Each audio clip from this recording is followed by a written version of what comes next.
Selamat pagi, selamat siang, selamat malam untuk kita semua dimanapun Anda berada. Saya pada video kali ini tidak biasa saya rekam seperti ini, tapi saya coba menyampaikan pesan ini karena penting. Pesan ini disampaikan untuk kita orang Papua. Jadi apa yang saya ingin sampaikan pada hari ini adalah salah satu pandangan bahwa kita orang Papua harus mencari hal-hal yang tersimpan menjadi sebuah rahasia alam semesta. Jadi kali ini saya akan menjawab sebuah pertanyaan yang saya kira sangat penting, yang menjadi pertanyaan saya selama bertahun-tahun. Kemudian saya mendapatkan jawaban yang saya kira cukup memuaskan. Jadi selama ini saya bertanya, kenapa sampai kita Papua menjadi paling termiskin di Indonesia ini? Kita provinsi termiskin, sementara kita sumber daya alam kaya raya, dan orang-orang kita pada dasarnya adalah cerdas-cerdas. Tetapi apa yang membuat kita semacam ada yang menahan kita untuk tidak melebihi dari standar kemajuan itu? Jadi saya mendapat jawaban yang sangat puas ketika saya menonton salah satu video YouTube Pendeta Gilbert Lumando mewawancarai Tony Daud. Jadi dalam video itu mengatakan bahwa Tony Daud sampaikan bahwa di Indonesia ini daerah yang terkena kutuk kemiskinan, kutuk alam kubur, kutuk maut, paling besar itu tanah Papua. Mengapa? Karena ternyata di Papua ini praktek okultisme itu sangat mempudaya. Jadi budaya-budaya kita terikat dengan okultisme, penyembahan berhala, terus pemanggilan arwah, terus keterlibatan mistik-mistik sangat kuat, sehingga ini sebenarnya secara alam roh, ketika ada keterlibatan mistik seperti ini oleh roh-roh dunia, roh-roh gelap, itu pasti kita ada kutuk. Perlu Pak Gilbert tahu bahwa suatu daerah yang banyak pemanggilan arwah akan kena kutuk kemiskinan, kutuk perceraian, kutuk perzinahan. Dan intinya kehancuran. Intinya kehancuran. Dan setelah itu ada lagi malapetaka, bencana, musibah. Nah, makanya solusinya apa? Kita orang percaya berdoa dengan kuasa darah Yesus untuk mematahkan kutuk itu. Nah, makanya kita ini tubuh Kristus, gereja harus bersatu untuk mendoakan mematahkan kutuk alam kubur ini. Kalau kita perhatikan, kalau ditanya pada kutuk alam kubur itu di daerah mana? Kebanyakan di Indonesia. Pertama adalah Papua. Kedua adalah Toraja. Ketiga adalah Kalimantan. Nah, keempat Pulau Jawa. Oke, kita sudah nonton itu pernyataan yang sangat menarik. Ternyata itu dikonfirmasi juga oleh ada komunitas Indigo namanya Trianomale. Gue ngelihat kan tadi Adam bilang, ayo mau ke laut nih. Gue pikir deket gitu sama laut, ternyata agak jauh kan dari Freeport kan. Terus pas gue ngezoom out Papua, daerah yang agak ke timur, wajir nggak enak banget bau itu. Kliniknya kayak mistis, bukan klinik kan konotasinya negatif, mistis. Yaitu yuk teman-teman kalau buka peta ya, ini gue sebut nih nama-nama daerahnya yang gue ngerasa itu mistisnya berasa banget, tangan gue sampai geter. Daerah-daerah Papua Timur seperti Kawage, Tanah Merah, Ikisi, Asike, yang kayak gitu-gitu loh, yang namanya di situ tuh. Tenarok, Komanik, Kapahu, Getentiri, daerah situ. Itu Kawage sama Tanah Merah, itu kacau banget sih, mistis banget. Gue juga nggak tahu di situ ada apa. Begitu gue zoom in lagi, mungkin gue salah, tapi gue tidak melihat kependudukan merata di situ ya. Lebih banyakkan tanah hijau banyak kayaknya. Ada di daerah ini nih, Tanah Merah, yaitu ada civilizations, bahasa enaknya apa ya Go ya, pendudukan banyak, daerah pemukiman. Nah itu dia pemukiman, tapi lu ke atas lagi sudah mulai agak sepi sepi. Nah gue curiga itu kok mistis banget ya daerah situ, aneh. Kawage juga tuh. Sedangkan makin ke barat alias ke Freeport, terus makin ke Sorong, kayak makin berasa nggak berasa klinik mistis nggak karena berasa. semakin ke barat itu ke civilizationnya makin padat bro.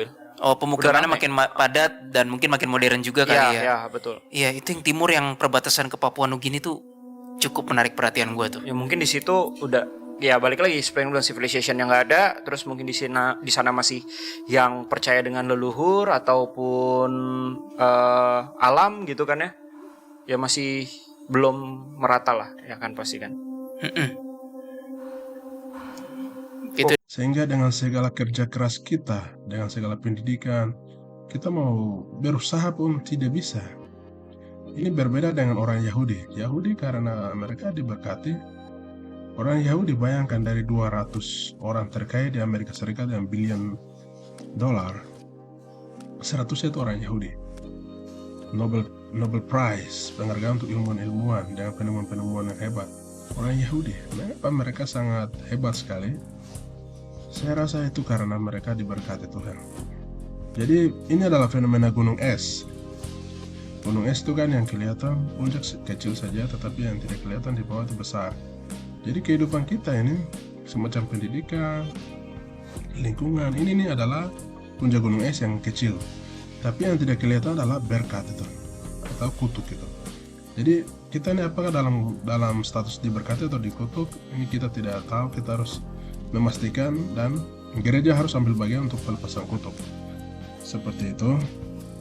Karena gereja yang bisa dalam segala baptisan, segala di gereja, saya ikuti di gereja-gereja khususnya Papua, kadang jarang pelepasan kutuk, hanya dilakukan sedikit. Tapi saya kira pelepasan kutuk ini wajib dilakukan. Seluruh orang Papua harus merasakan pelepasan kutuk, karena kutuk inilah yang menahan orang Papua untuk tidak maju. Kita harus lepaskan dari segala kutuk keturunan, kutuk nenek moyang. Kutuk-kutuk inilah yang membuat Papua miskin, tertinggal, terbelakang. Untuk berpikir maju ke depan susah, untuk berpikir yang benar susah. Seperti dalam awan gelap, seperti itu. Kemudian,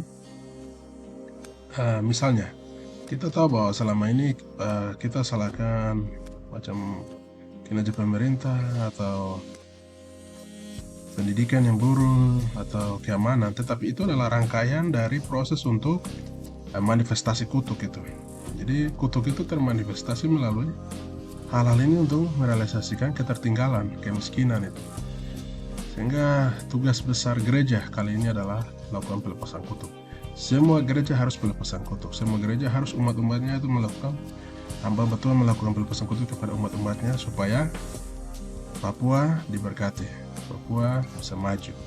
Setelah menyelesaikannya akarnya, nanti seterusnya itu dengan mudahnya orang Papua akan sukses. Dengan usaha yang tidak seberapa kita bisa mencapai hasil yang maksimal, karena kita sudah diberkati Tuhan. Saya kira seperti itu. Langkah paling penting yang harus dilakukan orang Papua hari ini oleh gereja-gereja di Papua, sinode Papua adalah memerintahkan pelepasan kutuk atas tanah Papua. Seluruh tanah Papua ini harus dilepaskan dari kutuk darah, kutuk kubur, alam kubur, seperti itu yang disampaikan Tuhan Daud. Ini adalah hal yang terjadi pada umumnya saat ini. Memang ada minoritas yang diberkati Tuhan, tetapi kita sebenarnya punya potensi besar untuk bisa sukses secara global, secara internasional. Ada yang menahan kita supaya kemampuan maksimal kita itu tidak ditunjukkan. Apa yang terjadi hari ini adalah bukan potensi maksimal kita, karena potensi kita yang sejati itu ditekan oleh kutuk. Kutuk itu menjadi spelling, menjadi perkataan yang mengikat kita sehingga kita tidak maju-maju. Oleh sebab itu, gereja-gereja di tanah Papua hari ini harus memulai pelepasan kutuk kepada jemaatnya, karena kuasa itu sudah diberikan kepada hamba-hamba Tuhan. Dan kutuk itu harus dilepaskan 100%. Setelah kutuk itu lepas, akan dengan ringannya, dengan mudahnya orang-orang Papua akan mencapai kesuksesan itu. Dan stop praktek okultisme, stop pemanggilan arwah, stop adat istiadat yang berkaitan dengan roh-roh gaib, berkaitan dengan mistik, itu stop semua. Barang hilang, sepeda hilang, tidak usah kedukung. Atau misalnya ada orang yang mati misterius, tidak usah lakukan pemanggilan arwah untuk menjadi pelaku. Ini semua sumber kutukan yang akan dinikmati oleh sampai 7 turunan. Kutukan-kutukan itu akan menahan anak cucu kita untuk tidak maju. Sehingga apapun persoalan, apapun masalah, jangan libatkan kekuatan gaib, okultisme. Dan minta, kalau gereja tidak ada, kan minta hamba-hamba Tuhan untuk dilepaskan dari kutuk. Cara melepaskan juga bisa lihat di YouTube, ada pendeta Tony Daud juga sampaikan caranya, yaitu dengan darah Yesus dilepaskan dari segala kutuk. Saya kira apabila kita minta kepada Tuhan, Tuhan akan melepaskan kita dari kutuk. Oleh sebab itu minta saja dilepaskan kutuk.